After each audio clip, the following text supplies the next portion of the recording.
Hello friends, my name is Tawfiq and you're watching my channel Graphics Den. So in this video I'm going to talk about some very basic properties in Adobe Illustrator.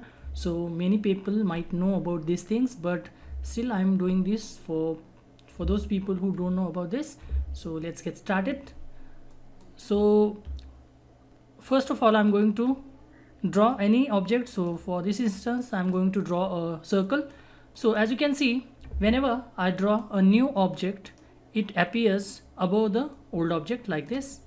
So this is above the old object, but what if we want, and now we can simply place this object. I will increase the stroke a little bit. We can place this object behind this image easily by right clicking, arrange, send to back, but I will undo this, Control Z. But what if we want the object to start with at the back? So what we can do is we can use, I will choose circle again. So we can use this option over here. Just click it and draw behind option.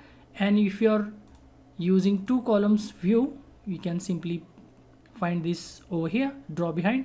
So I'm going to go back to this thing and draw behind. So once you turn on that option, we can draw the objects behind the present objects like this. So it will go down and down. Instead of drawing above, it will draw below. So this is a neat trick we can use while creating some complex design. It may seem pretty easy, but it can be very useful in certain times. So this is the first one. Now the second one is right below that. It's called as draw inside. So I will go back to the normal, draw normal.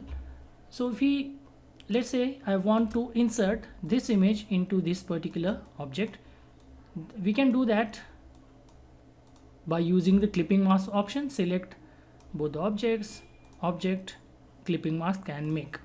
But there is another method which is very simple that I just showed you, which is draw inside. So select the object and select this option, draw inside, and I will cut this, cut, and simply paste.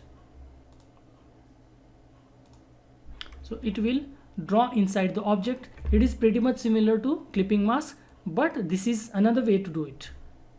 So this is how we can do this, and all other things are same.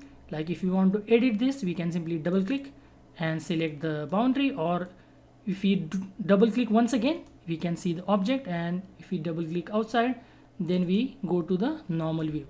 So this is how we can use these two options. First is draw behind and the second one is draw inside. So these are the two basic properties that I wanted you to know about. So do use these two properties. And that's it for this video. If you find this video useful, please give this video a like and subscribe to my channel. I will see you in the next video. Until then, bye bye and cheers.